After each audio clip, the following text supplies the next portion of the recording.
Oke, disinilah kamu di tengah samudra. Samudra ini tak berujung, tapi kamu tak bisa melihatnya karena ada kabut tebal di sekitarmu. Awan tebal menyembunyikan matahari yang besar, namun redup. Ini siang atau malam? Kamu nggak tahu, cuma ada kabut abu-abu di sekitarmu. Kamu sendirian, meski kamu mencoba menyelam setelah beberapa jam, kamu masih nggak bisa melihat dasarnya. Dan begitulah planet air pada umumnya. Kedengarannya memang agak suram ya, tapi nggak seburuk itu kok. Dunia air ini lebih menarik daripada kelihatannya, jadi mari kita kenali lebih dekat. Planet samudra adalah planet yang sesuai tebakanmu, sebagian besar terdiri dari air, es, dan mungkin sedikit bebatuan. Coba ingat kembali samudra di bumi, kedalamannya yang mengerikan, Palung Mariana, dan lainnya. Nah, sekarang bisakah kamu menebak berapa banyak ruang yang dibutuhkan seluruh air di bumi? 0,025%. Benar. Sekarang coba bayangkan dunia yang terdiri dari 40-60% air. Kalau kamu menyelam ke sana, kedalamannya bisa lebih dari 95 km. Dibandingkan dengan ini, kedalaman 9,6 km, Palung Mariana kita nggak ada apa-apanya. Dan yap, tekanan di sana amat sangat besar, bisa mencapai 20.000 atmosfer bumi. Sangat menghancurkan. Meski terdengar menakutkan, mengetahui lebih banyak tentang planet-planet ini masih sangat menarik. Untungnya menurut perhitungan para ilmuwan, mungkin ada banyak planet seperti itu di galaksi kita. Jadi kamu nggak perlu pergi jauh-jauh, kamu bisa menemukan planet air ini di tata surya kita. Bukan planet tentunya, melainkan bulannya. Jupiter punya Ganymede dan Callisto, sementara Saturnus punya Titan dan Enceladus. Samudranya bisa mencakup hingga 30% masa bulan-bulan ini. Meski begitu, kita belum tahu apakah samudra ini tertutup lapisan es yang tebal atau tidak. Tapi kita telah menemukan beberapa planet samudra murni. Ini terjadi karena kondisi keberadaan planet-planet ini sangat spesifik. Misalnya, planet ini seharusnya berukuran 6-8 kali lipatnya bumi. Kalau lebih kecil, permukaannya akan berbatu. Tapi kalau lebih besar, itu akan berubah menjadi raksasa gas.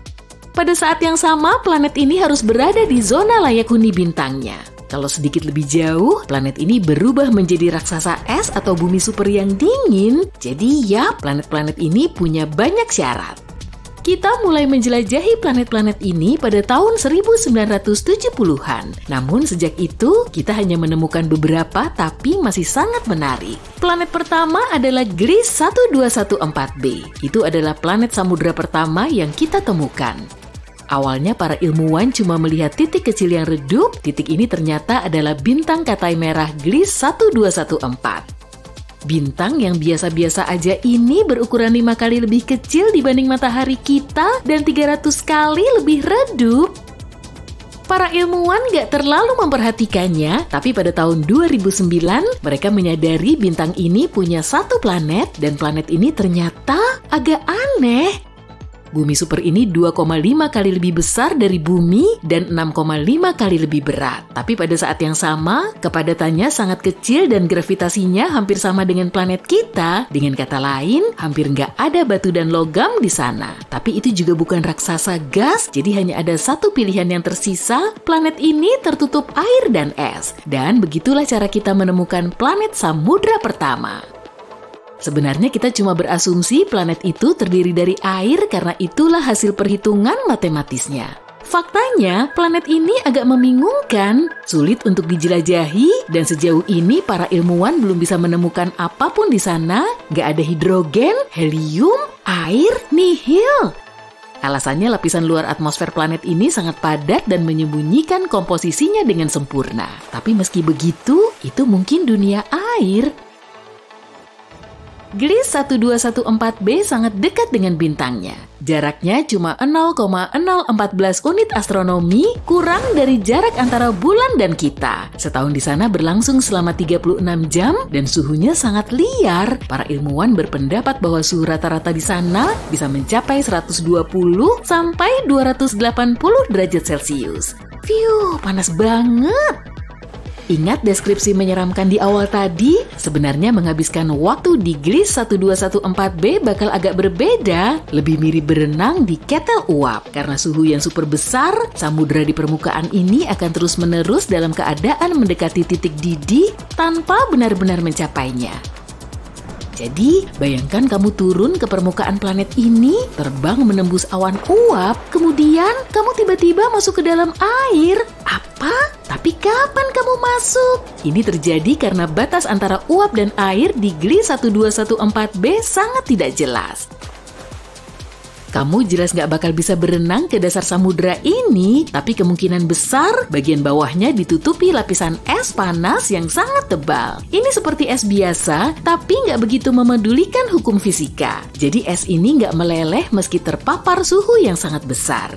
Dan ketebalan es ini bisa mencapai 4.800 km. Jadi, sekian cerita Gliss 1214b yang menyeramkan dan nggak ada Airbnb di sana. Nah, meski kita nggak bisa menjamin 100% bahwa ini adalah dunia air, kita masih punya kandidat lain untuk posisi ini.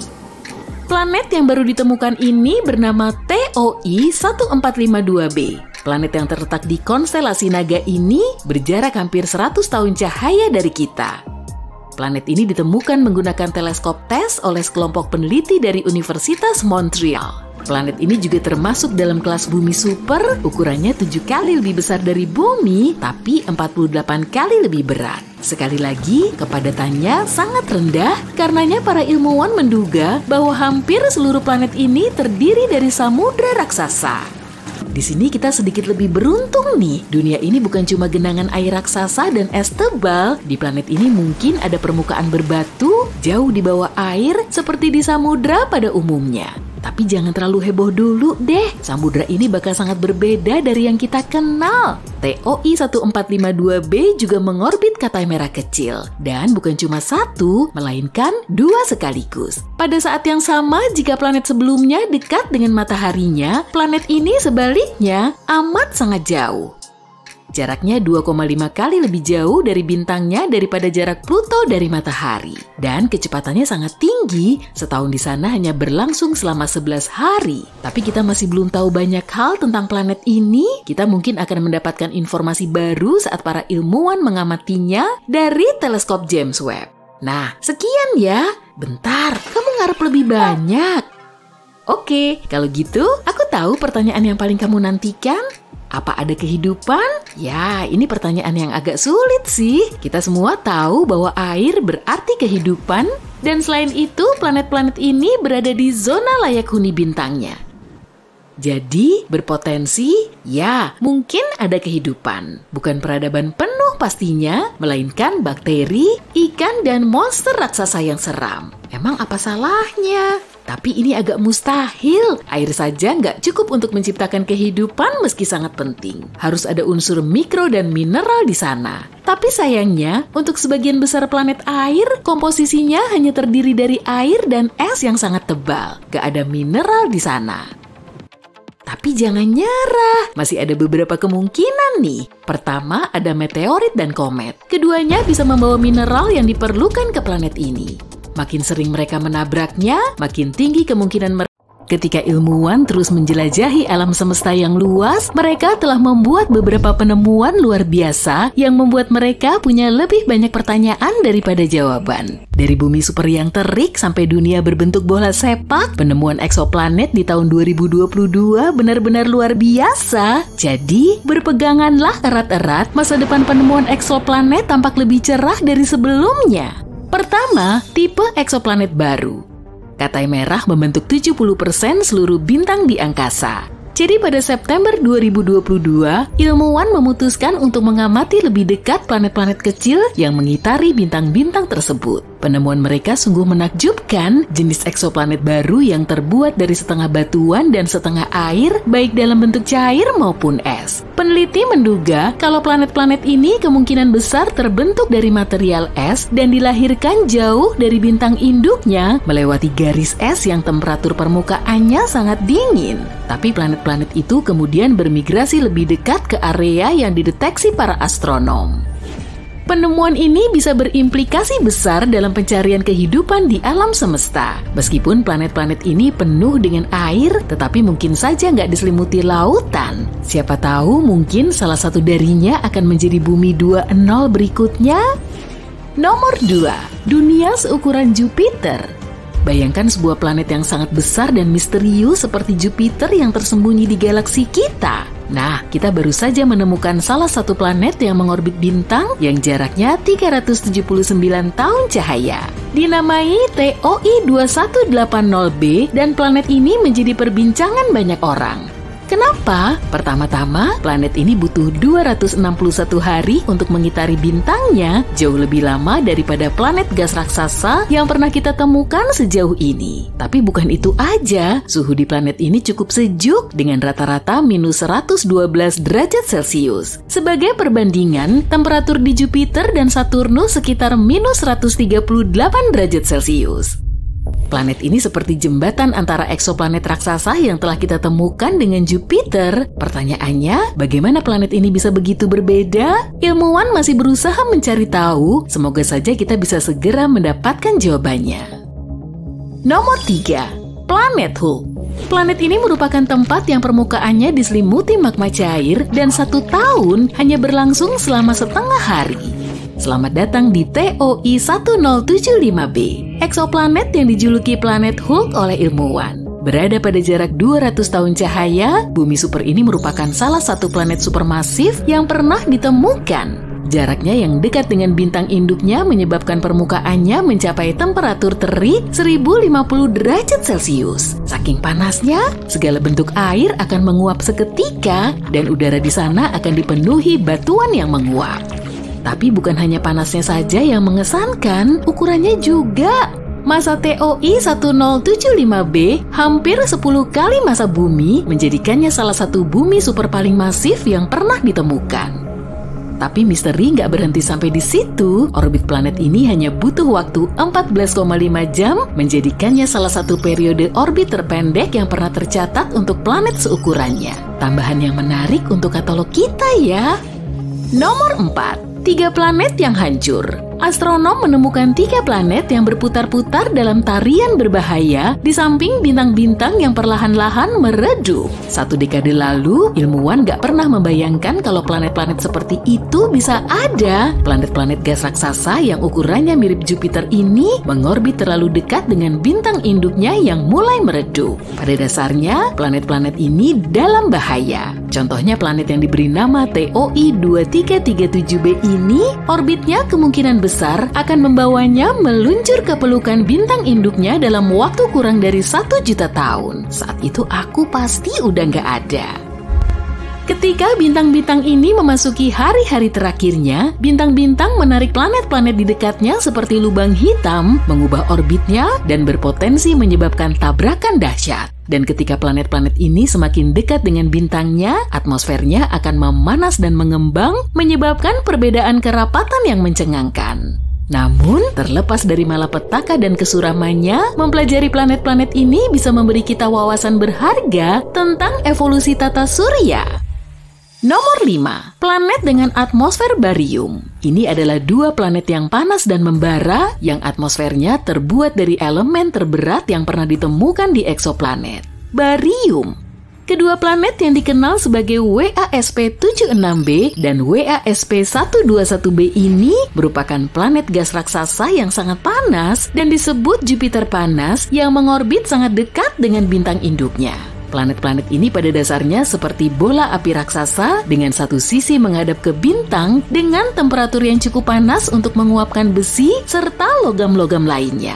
Tapi ketika uap besi yang panas itu tertiup ke sisi planet yang lebih dingin di malam hari, uap besi berubah menjadi cairan dan jatuh sebagai hujan besi.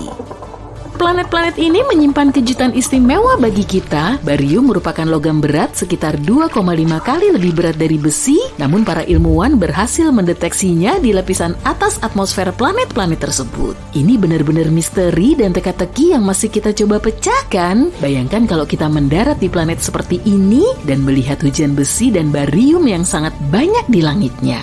Itu akan sangat mengerikan. Nomor 6, planet sepak bola. Bersiaplah untuk terpukau para penggemar ruang angkasa. Karena kita baru saja menemukan planet berbentuk bola, dan planet ini nggak seperti planet yang pernah kita lihat sebelumnya. Perkenalkan, WASP-103b.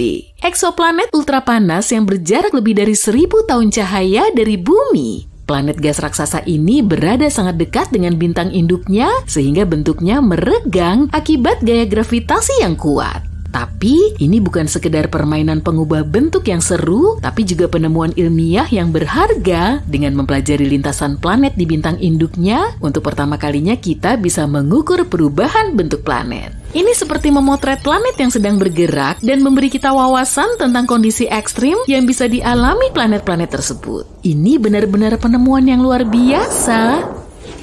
Nomor 7, cahaya zodiak. Siap untuk cerita hantu kosmik? Ilmuwan dan siswa sekolah menengah di Tiongkok telah menemukan fenomena menyeramkan di 3 eksoplanet yang jauh. Fenomena ini disebut cahaya zodiak, yaitu cahaya yang mirip dengan cahaya yang kita lihat di bumi saat matahari terbenam. Tapi ini bukan sekedar pertunjukan cahaya yang menakutkan, bisa jadi ini merupakan petunjuk tentang susunan planet-planet yang berpotensi untuk dihuni. Bayangkan melihat matahari terbenam dari tempat gelap di bumi dan alih-alih kegelapan yang muncul justru segitiga cahaya. Itulah cahaya zodiak. Cahaya ini disebabkan oleh cahaya matahari yang memantul dari partikel-partikel debu yang memenuhi tata surya, sisa-sisa asteroid, dan komet.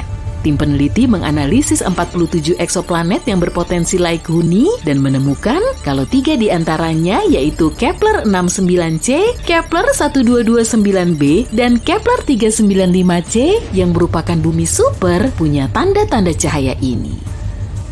Penemuan ini lebih dari sekedar fenomena yang menyeramkan. Penemuan ini bisa mengungkap informasi mengenai keberadaan asteroid dan komet di sistem eksoplanet yang mungkin sulit dideteksi dengan cara lain. Jadi ini sangat bagus. Nomor 8, planet dengan awan silikat. Perkenalkan, VHS-1256b. Bukan sistem perekaman video rumahan ya, tapi sebuah dunia yang aneh dan eksotis yang diselimuti misteri dan keajaiban. Sebuah tempat di mana awan terbuat dari pasir dan langit selalu berwarna merah. Ini bukan cerita fiksi ilmiah, tapi penemuan nyata yang dibuat oleh pemikir brilian di NASA. Ini adalah eksoplanet katai coklat yang sedang membuat heboh komunitas astronomi. Planet ini terlalu masif untuk sebuah planet, hampir 20 kali lebih besar dari Jupiter, tapi bukan bintang. Planet ini berada di antara keduanya, sebuah teka-teki kosmik yang sulit didefinisikan. Namun, yang benar-benar gila dari VHS-1256b adalah atmosfernya. Para ilmuwan menemukan kalau dunia aneh ini diselimuti. Bayangin deh, kamu dapat keanggotaan gym luar angkasa. Kamu bisa mengelilingi tata surya sekaligus nge-gym. Tapi gravitasi beda-beda di tiap benda luar angkasa. Jadi, yuk cari tahu apakah kamu bisa lebih kuat di planet lain, atau sebaiknya kamu terus latihan di bumi aja. Pesawat luar angkasa kamu mendekati planet katai Pluto. Udara langsung dingin banget. Jelas, soalnya jarak matahari 6 miliar kilometer dari sana. Kamu pasti bersyukur udah bawa pakaian luar angkasa thermal kan? Kalau mau keluar pesawat, manusia butuh bantuan mesin gravitasi. Karena gravitasi di Pluto cuma 1/15 gravitasi bumi. Oh iya, gravitasi adalah gaya yang menarik kamu ke permukaan. Semakin kecil massa benda luar angkasa, semakin lemah gravitasinya. Jadi, di Pluto, kamu nggak bisa lari. Kalau lari, kamu bisa-bisa terbang. Tapi kamu bisa coba angkat gajah. Soalnya di bumi nggak bisa. Di Pluto, mengangkat gajah seberat 900 kg rasanya kayak 54 kg. Selanjutnya, kita ke Neptunus. Jaraknya ke matahari 30 kali lebih jauh dibanding dari bumi. Atmosfernya gelap dan dingin. Ukuran planet ini juga gede banget. Pantesan julukannya raksasa es. Kamu pasti jadi pengen melakukan olahraga musim dingin kan? Eits, Neptunus bukan sekadar punya musim dingin abadi. Suhu rata-rata di planet ini sekitar minus 225 derajat Celcius. Tapi gravitasinya cuma 10% lebih kuat daripada di bumi. Jadi, bedanya nggak begitu jauh. Planet ini nggak punya permukaan padat. Jadi, kamu nggak akan bisa keluar dari pesawat. Apa itu ring hoki es? Ambil sepatu seluncur es dan stikmu. Ayo main dengan penumpang lain. Yuk mampir ke Uranus. Planet ini juga raksasa es. Gravitasi di sini 90%-nya gravitasi bumi. Ayo push up dikit di pesawat, soalnya kamu nggak bisa keluar. Permukaan Uranus mengandung air, metana, dan amonia bentuk cair. Nggak ada permukaan padat yang bisa dipakai jalan. Tapi kalau kamu nemu cara buat keluar, kamu bakal ngerasa lebih ringan daripada di bumi. Kalau berat kamu di bumi 45 kg, di sini cuma 40 kg. Bisa disebut diet Uranus nggak ya? Waktu mau ke Saturnus, hati-hati dengan cincinnya. Bukan cincin asli loh ya. Cincin itu terdiri dari bagian-bagian asteroid dan meteor yang mengelilingi Saturnus. Massa Saturnus sangat besar, sampai menarik banyak benda luar angkasa lain ke orbitnya. Sekarang kamu salah satunya. Ayo pikirin cara olahraga di sini. Kamu udah niat buat terjun payung. Kalau terjun bebas ke atmosfer Saturnus, kamu bakal sampai kecepatan 48 km per detik. Jangan lupa buka parasutnya. Tapi kalau dipikir-pikir lagi, kamu nggak bakal bisa nyentuh permukaannya, karena permukaan Saturnus berwujud gas. Ngomong-ngomong, Saturnus menghalangi pembentukan planet ke-10 di tata surya. Puing-puing planet ini yang sebagian membentuk cincin Saturnus sekarang bisa menyatu jadi sebuah planet. Tapi semua itu malah ditarik ke orbit Saturnus. Kamu mendekati Europa, salah satu satelit Jupiter. Gravitasi di sini lemah banget sampai kamu ngerasa melayang. Kalau ada dinding buat panjat tebing, kamu mau nyoba nggak? Biasanya olahraga ini butuh kekuatan fisik yang besar. Tapi di sini berat badan kamu jadi cuma 13%-nya di bumi. Dengan kondisi kayak gini, kamu bakal gampang mencapai ke puncak. Masuk atmosfer Jupiter bakal kayak berada di dalam awan. Kamu ngelihat bintik merah di sudut kiri bawah? Itu adalah badai yang ukurannya 2 kali ukuran bumi dan udah mengamuk selama ratusan tahun. Buat seru-seruan di sini, coba lakukan jumping jack. Aku hitung sampai 100. Siap ya? Gravitasi di sini kuat banget, 2,5 kali lebih kuat dari gravitasi bumi. Jadi, kamu mungkin bakal capek di hitungan ke-30. Sayang banget. Para penumpang, gunakan sabuk pengaman kalian. Kemungkinan akan terjadi turbulensi kencang. Kalau mau pergi dari Jupiter ke Mars, kamu harus melewati sabuk asteroid. Kalau khawatir pesawat kamu bakal nabrak sesuatu, tenang aja. Satu asteroid berjarak 480.000 km dari asteroid lain. Kita mampir ke Ceres, satu-satunya planet Katai di sabuk asteroid. Gravitasi di sini bakal bikin kamu ngerasa cukup kuat. Mau latihan lempar caber? Caber adalah gelondong berat yang panjangnya mencapai 6 meter. Kamu harus melempar caber ini sejauh mungkin. Di sini, gelondong 80 kg bakal terasa seperti cuma 2 kg. Mirip-mirip berat melon lah. Siap buat kompetisi caber Ceres. Wuhuu! Akhirnya, Mars. Dari dulu kamu pengen bisa handstand kan? Ini tempat yang tepat. Gravitasi Mars sekitar 2,5 kali lebih lemah daripada gravitasi bumi. Berarti, kamu mungkin bisa ngangkat badan kamu dengan gampang. Karena manusia terus nyoba ngubah Mars biar kayak bumi, ngebuka gym di sini kayaknya boleh juga kan? Penumpang dan awak pesawat, sekarang kita mulai turun ke Phobos. Ini salah satu satelit Mars. Gravitasi di sini lemah banget. Kalau kamu pernah pengen punya kekuatan manusia super, tempat ini pas buat kamu. Kamu bisa melakukan senam artistik di sini, mulai dengan jungkir balik, lalu lanjut ke trik yang dilakukan di udara. Di Phobos, kamu bisa mulai melakukan handspring 3 kali ke belakang dengan mudah. Lihat, bumi mulai kelihatan. Keren banget sih dari sini. Tapi kita nggak akan ke sana sekarang. Kita kunjungi dulu kembaran bumi, Venus. Massa planet ini hampir sama kayak bumi. Artinya gravitasinya mirip-mirip. Tapi manusia nggak bisa bertahan di permukaan Venus karena jumlah amonia di atmosfernya yang tinggi banget. Nggak apa-apa, bayangin aja kamu bisa latihan olahraga luar ruangan di sini. Kamu mau nyoba sepak bola bumper bubble? Kamu harus pakai rompi bola gelembung raksasa dan terus tabrakan sama pemain lain. Kita main ini di bumi. Di Venus, dengan gravitasi yang sedikit lebih lemah, permainan ini mungkin lebih gampang. Tetap aja, ingat, kamu harus pakai rompi bola seberat 11 kg. Mirip hamster kalau di bumi. Apalagi pakaian itu bakal bikin tangan dan kaki sulit gerak. Emang susah sih, tapi kayaknya seru. Yuk lanjut. Kalau kamu mendarat di sisi Merkurius yang terkena matahari, kamu bakal merasakan suhu 426 derajat Celcius. Kalau kamu capek setelah olahraga di luar angkasa, rileks di sauna rasanya enak banget. Kamu bakal ngerasa bugar lagi pas nyampe di planet berikutnya. Kita bakal terbang sedekat mungkin ke matahari, biar kamu bisa ngerasain gravitasinya. Matahari itu berat banget, masanya 333.000 kali massa bumi. Gravitasi di sini amat sangat kuat. Ngangkat botol air aja bakal susah di sini. Itu juga kalau kamu berhasil nginjek permukaan matahari ya. Terlalu panas katamu? Coba kesini lagi malam-malam, mungkin jadi lebih dingin. Bercanda.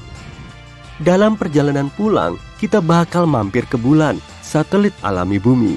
Berjalan di permukaan bulan bakal kayak melompat. Kamu bakal bisa melompat sejauh 10 meter.